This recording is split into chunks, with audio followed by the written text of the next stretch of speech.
Hello, everyone, and welcome to Prophecy Files Briefing. I'm Pastor Joey Rogers, and I hope that you will share out this podcast so that you can be able to be informed and you can help inform other people about what's happening with AI and Bible prophecy and what the future looks like that's going to affect your life. And my very special guest on the program, for the very first time that we've had a guest on Prophecy Files Briefing, Daniel Mitchell, and he's a member here at Pace Assembly, but even more than that, his technological background and involvement in AI certainly qualifies him to not only talk about the subject, but what he has a unique ability in is the fact of being able to see what the Bible has to say in AI, and those resources have been extremely valuable to me. And so we welcome you back, thank you, Daniel, on Pleasure this to be here. program. Let's pick up a little bit where we left off in the last program, and then let's just jump on the AI. You were talking about the background and how that is involved. Yeah. Tell us, people hear AI, artificial intelligence, and then there's the next level of AGI, artificial general intelligence, and then beyond that, in the unknown, and it's coming quickly, is artificial super intelligence, which takes it to a whole new level. Yeah. So give a little explanation there. Well, really quickly, intelligence, when we talk about artificial intelligence, it's just really advanced, very powerful pattern matching. I'll run through a little exercise with you. Yeah. If I say this phrase, Mary had a little lamb. Yeah, right? okay. So you just pattern matched. Gotcha. Right? You recall it from your memory and you pattern matched off of what I just said, and then you filled in the blank. Well, that's what AI is doing, right? It's filling in the blanks. So Gotcha. It is trained with vast amounts of data, similar to what you and I get exposed to through a lifetime, right? Through our eyes and our ears and our senses and what we're exposed to. Well, AI is trained on vast stores of data, and then software goes through that data and pattern matches, creates patterns and the matching, right? So that when you sit down to ChatGPT and you ask a question, you can actually watch it word for word coming out. That's not just like special effects. It's literally pattern matching and anticipating with a probability of what word should come after the next word. Each one of those things is called a token.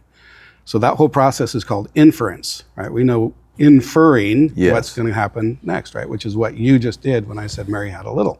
Gotcha. You said lamb. You inferred based on your experience what the highest probability was lamb. It wasn't pig, it wasn't cow, it was lamb, because that is the pattern, right? So that's what AI is doing.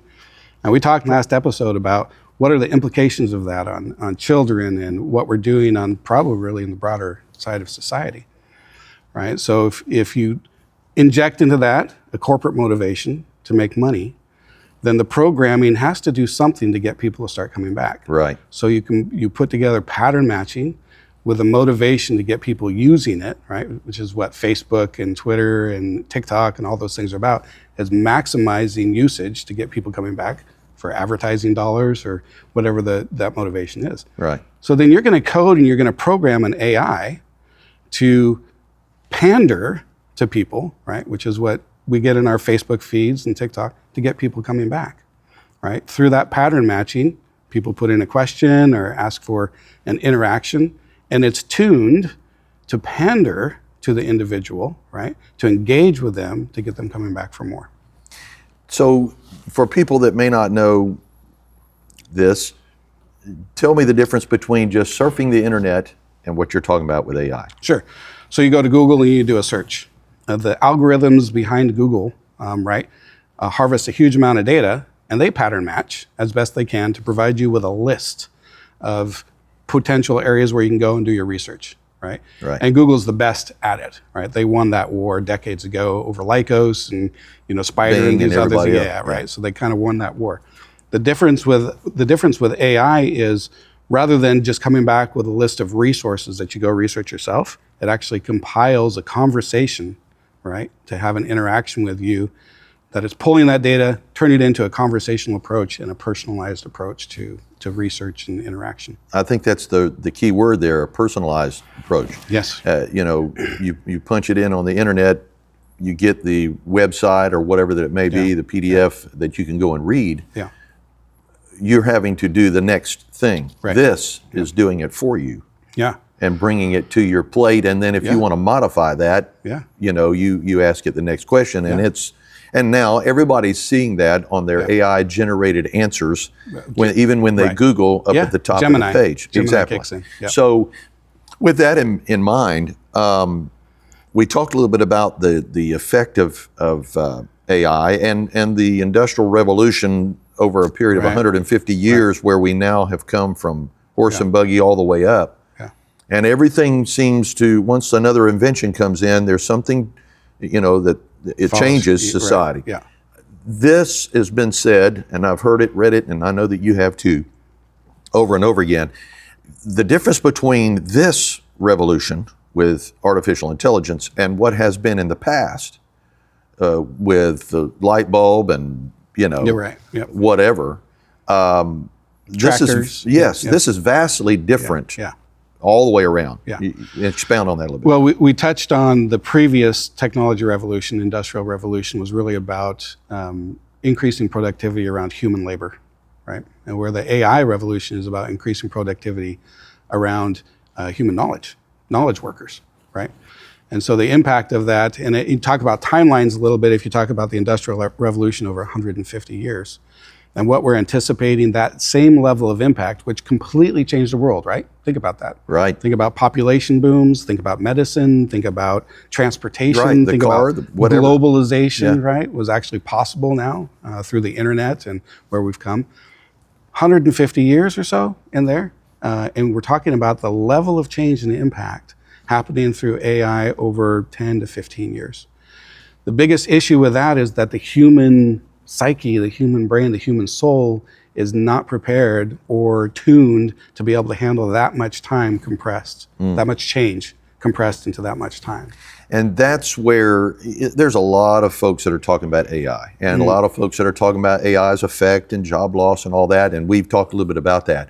The difference in this particular podcast is we're looking at it from a church perspective, a Bible perspective, and Bible prophecy. And that's where this is unique here in Bible and Prophecy Files briefing.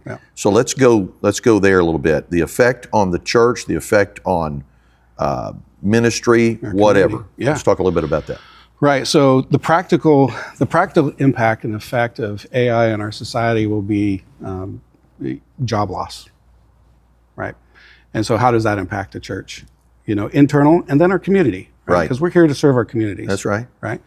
And so when you talk about persistent or chronic job loss, we've all known people. I've been laid off 5 times, so I have a lot of experience with this. And what the impact is I work in the technology sector is pretty common.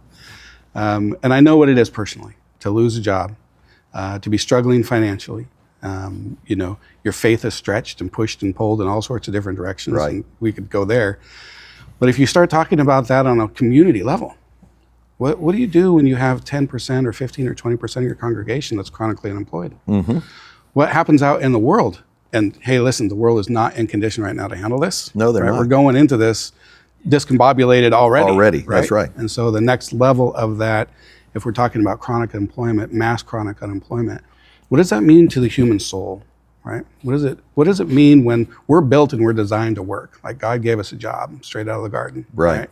Go out and figure stuff out, start naming stuff, right? We're supposed to work, and that's what we're designed to do. What happens with our identity when we're attached to work and we can't work? We can't find a job. We can't be retrained, right? And it's one thing for that to happen on an individual level. It happens all the time today. It's another thing when the entire society is beginning to go through that. And the impact internally to the church, right? And then the impact on the communities that we serve. Well, I'm seeing fear in a massive way, which is the first tool that Satan used. Right? That's right. Your job loss, your ability to be economically sound, and in light of Bible prophecy, let's just jump over there. Revelation 13: no man will be able to buy or sell, say he has the mark, the name, or the number of the beast. When you're in that condition where you're needing to feed yourself, you're a whole lot more open to taking a mark or falling in line. Look at what happened during COVID. People, fell in line like little soldiers, and suddenly people were doing whatever the government told them to do. I mean, that for me, that was a forerunner of where we are and what AI is going to do and affect the lives of people. Yeah. And if our faith is not rooted and grounded like it should be, then the ability for us to be able to withstand in the evil day, as the book of Ephesians says, it's really on the line right now with all the chaos that's taking place, you know, church shootings and shootings of people, assassinations, all that kind of stuff that's been going on. I tell you what I want to do real quick, and you may have heard this already. I want our producers to show this little clip from the UK, I believe, Prime Minister. Oh, yeah. Who said just a few days ago, and you'll see it in this clip. Identity card. Yeah, the identity card in the UK, and he made the statement, you will not be able to have a job without it. I want him to roll that clip real quick, and then we're going to come back and talk a little bit about that. I am announcing this government will make a new free of charge digital ID mandatory for the right to work by the end of this Parliament. Let me spell that out. You will not be able to work in the United Kingdom if you do not have digital ID. It's as simple as that. Because decent, pragmatic, fair-minded people, they want us to tackle the issues that they see around them. And of course, the truth is, we won't solve our problems if we don't also take on the root causes. For too many years, it's been too easy for people to come here, slip into the shadow economy, and remain here illegally. Because, frankly, we've been squeamish about saying things that are clearly true. It's not just that it's not compassionate left-wing politics to rely on labour that exploits foreign workers and undercuts fair wages, but the simple fact that every nation needs to have control over its borders. Okay, so he says you will not be able to have a job unless you have this ID. How does that play into the AI, artificial intelligence? Oh my gosh. So we're really talking about the beast system. Exactly. Right. And let me, before you say that, before the Antichrist person comes, the system is already in place. Sure. And that is, I believe you would say this, AI is completely part and parcel of that system. Enabling that. Go ahead. We've never had the capability for, one, mass data collection at the level that we are today. Right. Never happened in human history. And what happens with all of your data, right? So we've got organizations already in place called LexisNexis and Palantir who are collecting massive amounts of data, aggregating the data everywhere you go on the web, you know, practically every phone call you're talking to. My son is convinced absolutely that somebody is listening because last night, you know, right before dinner, he's like, hey, could we have some cod? And then, you know, he's scrolling through TikTok and an advertisement comes up for cod. Think about it. And, you know, so he's convinced that there's stuff that's already happening. Oh, I don't doubt it. You know, I don't know, but we have Amazon Alexas in our house, so I turn the microphone off on all those things. Right. So we have the potential for mass data collection, and then now we have AI to be able to go through and plumb through that morass of data to make sense out of it. Yeah. So if you start talking about, you know, surveillance, flock cameras that are out there right now that are reading license plates by the thousands and they're put in place for security, right? It's actually aiding law enforcement now in jumping on and stopping, you know, the Amber Alerts, the kidnap scenes and things. So it's very powerful for good. Yeah. But what does that get turned into in a system where absolute authoritarian control is to be put in place? So we have both the facility and technology now to collect massive amounts of data and surveillance. And now with AI, we have the ability to plumb that data to identify where you are, who you're transacting with, you know, who are you talking to. Facial recognition in the airports is standard. I go to a business trip now and I show my passport and they take a picture of my face. That's right. And I just walk right on through. Yeah. Right? It's because they know me by face right now. And that facial recognition, license plate recognition, you tell me, Pastor. You tell me where that's going. It doesn't sound like it's going anywhere good if it's being used for evil. No, exactly not. You know, in all the years of studying Bible prophecy and being able to preach about it and talk about it, this, where we are right now and where we are rapidly coming to, is fulfilling Bible prophecy like, I mean, the Bible says this in the book of Daniel, that knowledge would increase in the last days. That's directly related to the ability for people to understand and, as you say, gather massive amounts of data. Now we've got whole data centers that are being built where this massive Yes. amount of power is going to have to be put Yeah. in order to run all this. Yeah. And when you go on and you go into artificial intelligence, chat GPT or whatever that it may be, it is mining into the massive amount of computers there, and in 4 or 5 seconds, you're getting the answer back. This is the Antichrist system, and that is not against Christ as much as it is another Christ, the replacement of Jesus Christ. Right. So with that, now that we have the ability to type in, hey, what is the answer to this? Yeah. Now I don't need prayer. Whoa. I don't need to go to God. Well, that's a problem, isn't it? It becomes a gigantic It becomes a really gigantic Antichrist involvement. Right. Well, that's a perfect parallel, because I want to throw this out. Yeah. 2 Timothy 4, verse 3 and 4. For the time will come when people will not put up with sound doctrine. Instead, to suit their own desires, they will gather around them a great number of teachers to say what their itching ears want to hear. There it is. They will turn their ears away from the truth and turn aside to myths. So let's talk about myths for a second. Right? Let's talk about the plumbing of AI. What has it been trained on? The data, the massive data that we have. Most of the data that's been generated, that AI has been trained on, has been generated in the last 20 years.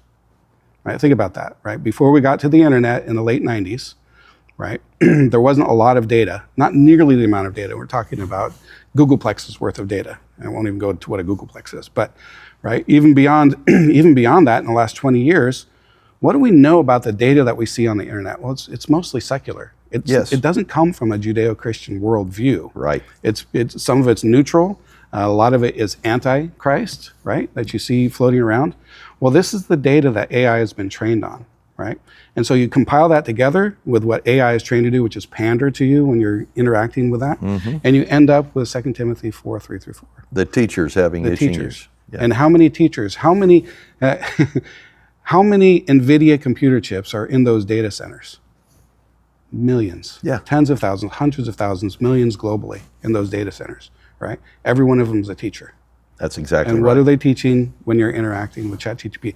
And be very careful when you're interacting with ChatGPT. It's a powerful tool for good. You and I have seen that already. Yeah.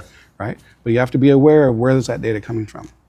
What are you allowing in your eye gate and your ear gate? Right? As I said in the prophecy file update, the only thing real about artificial is the first word. Yeah. Artificial intelligence, Yeah. the first It's a word. simulation. Exactly. Simulation of intelligence. However, it is a reality for people. Powerful. And people are using it, obviously, and it will be used and it will advance, and you're not going to stop it. No.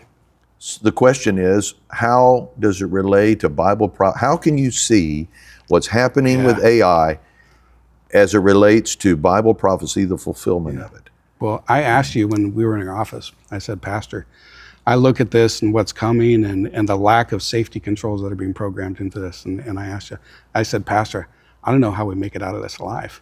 And you answered, He's going to get us out. That's right. We're going to make It's called the rapture. We're going to make it out alive. That is God's foolproof way of getting the church out. Yeah. It's not escapism. It's the fact that God loves us so much, and He loves the world to rescue, to save. But there comes a point when the minds of people will be so warped, so diluted, that the ability for them to even believe what the truth is. In fact, God says in Romans, He gives them up to believe their own lie. And we feel that today, don't we? That is exactly, The people condition have of society. trusted news media, whatever that it may be, for years and years, decades. But we've seen the absolute lie come forth, and we know that that is of Satan, and we know it will be the Antichrist personified. He will be a liar personified, a manipulator, a con, but he cons the world for 3.5 years, according to the Scripture in the first portion of the tribulation period, not to be revealed until the middle of it. And when he is revealed, which is something probably we should study a little bit, because if AI opens up and people are able to see that, how would that revelation come? Well, we know right now the world is not escaping the knowledge of what happens in China. I mean, Yeah. a garbage can blows up in Jerusalem. We everything. know about it instantly. Data overload. Yeah, Exactly. yeah. And so that's going to be happening. That's going to be used, and Bible prophecy is being fulfilled. Well, we need to talk about deep fakes. We need to talk about simulations and video simulations, audio simulations, and all of those things, because that's the technology that plays into the beast system for sure. Well, that's exactly what we're going to talk about on this next program. Thank you for being here with me today. Thank you. We're going to come back on the next episode of Prophecy Files Briefing to let you know more about what we were just talking about, deep fakes, and how that you can be prepared for that. Till the next time, remember Jesus Christ is coming soon.